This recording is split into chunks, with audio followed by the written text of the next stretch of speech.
ನಮಗೆ ಜವಾಬ್ದಾರಿ ಬರಬೇಕು. ನನ್ನ ತಂದೆ ತಾಯಿಗಳು ಯಾರು, ಅವ್ರು ಎಲ್ಲಿದ್ದಾರೆ?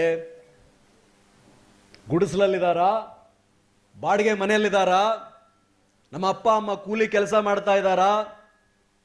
ನಮ್ಮ ಅಪ್ಪ ಅಮ್ಮ ನನಗೋಸ್ಕರ ಕನಸು ಕಂಡಿದ್ದಾರಾ? ನಮ್ಮ ಅಪ್ಪ ಅಮ್ಮ ಊಟ ಮಾಡೋ ಮೊದಲು ನನಗೆ ಹೊಟ್ಟೆ ತುಂಬ ಊಟ ಹಾಕಿ ಮೊಸರು ಮಾತ್ರ ನನಗೆ ಕೊಟ್ಟು ಸಾರು ಊಟ ಮಾಡ್ತಾ ಇದ್ದಾರಾ? ನನಗೆ ಮಾತ್ರ ಒಳ್ಳೆ ಯೂನಿಫಾರ್ಮ್ ಅನ್ನು ಕೊಟ್ಟು ಇನ್ನೂ ಹರಿದು ಬಟ್ಟೆ ಹಾಕ್ತಾ ಇದ್ದಾರಾ? ಕೂಲಿ ಕೆಲಸಕ್ಕಾಗಿ ನಮ್ಮ ಅಪ್ಪ ಅಮ್ಮ ಬೆಂಗಳೂರಿಗೆ ಬಂದ್ರ? ನಾನೊಬ್ಬ ಅಧಿಕಾರಿ ಆಗಬೇಕು, ನಾನು ಆದಾಯ ಮಾಡಬೇಕು ಅಂತ ಕನಸು ಕಾಣ್ತಾ ಇದ್ದಾರಾ? ಆ ಅವಸ್ಥೆ ನಿಮ್ಮ ಮಾರ್ಗದರ್ಶಕನಾಗಬೇಕು. ನಿಮ್ಮ ಪರಿಸ್ಥಿತಿ ಅದು ನಿಮ್ಗೆ ಆಗಬೇಕು. ಈ ಮೆದುಳಿದೆಯಲ್ಲ, ನನಗಿರೋ ಮೆದುಳು, ನಿಮಗಿರೋ ಮೆದುಳು, ಅವ್ರಿಗಿರೋ ಹೃದಯ, ನಿಮಗಿರೋ ಹೃದಯ.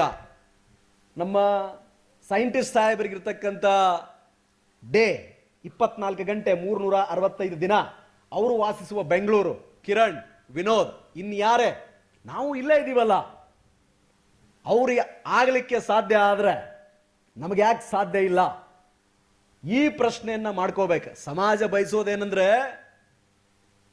ಬಡವನ ಮಗ ಬಡವನಾಗೇ ಇರಬೇಕು, ಕೂಲಿ ಕೆಲಸದ ಕಾರ್ಮಿಕರ ಮಕ್ಕಳು ಕೂಲಿ ಕಾರ್ಮಿಕರಾಗೇ ಇರಬೇಕು. ಧಿಕ್ಕಾರ ಹೈ, ಅದನ್ನು ಪ್ರತಿರೋಧಿಸಬೇಕು. ಅವರು ಹೇಳಿದ ಹಾಗೆ ಇದು ಸ್ವತಂತ್ರ ಭಾರತ ಅಲ್ವೇ? 75 ವರ್ಷಗಳಾಯ್ತಲ್ಲ ಸ್ವಾತಂತ್ರ್ಯ ಸಿಕ್ಕು. 75 ವರ್ಷ ಆಯ್ತು ತಾನೆ? ನಹಿ ಜ್ಞಾನೇನ ಸದೃಶ್ಯಂ, ಜ್ಞಾನಕ್ಕಿಂತ ಮಿಗಿಲಾದದ್ದು ಇನ್ನೊಂದಿಲ್ಲ.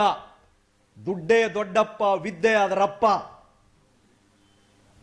ಈ ನಾಣ್ಣುಡಿಗಳೆಲ್ಲ ಸತ್ಯವಾದರೆ, ಶಿಕ್ಷಣ ಒಂದೇ, ವಿದ್ಯೆ ಒಂದೇ ಎಲ್ಲ ಸಾಮಾಜಿಕ ಪಿಡುಗುಗಳಿಗೂ ಪರಿಹಾರ ಎನ್ನುವುದಾದರೆ, ಜನತಾ ಪ್ಲಾಟು, ಗುಡಿಸಲು, ಪಕ್ಕಾ ಮನೆ ಆಗಬೇಕು.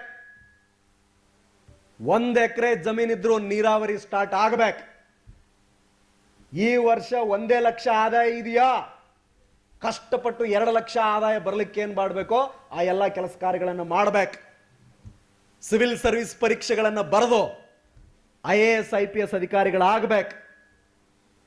ಸರ್ಕಾರ ಕೊಟ್ಟ ಸವಲತ್ತುಗಳನ್ನು ಬಳಸ್ಕೊಂಡು ಬಡ ಕೂಲಿ ಕಾರ್ಮಿಕರನ್ನ ಅಥವಾ ಕಂಪೌಂಡರ್, ದವಾಖಾನೆಯಲ್ಲಿರ್ತಕ್ಕಂಥ ಕಂಪೌಂಡರ್ ಮಕ್ಕಳು ಒಳ್ಳೆ PG MBBS ಮಾಡಿ, ರೇಡಿಯಾಲಜಿಸ್ಟ್, ಅನೆಸ್ಥೆಸ್ಟ್ ಸ್ಪೆಷಲಿಸ್ಟ್ ಆಗಿ DNB ಮಾಡಿ, FRCS ಮಾಡಿ ವಾಪಸ್ ಬಂದು ಹಾಸ್ಪಿಟಲ್ಗಳನ್ನು ಕಟ್ಟಬೇಕು.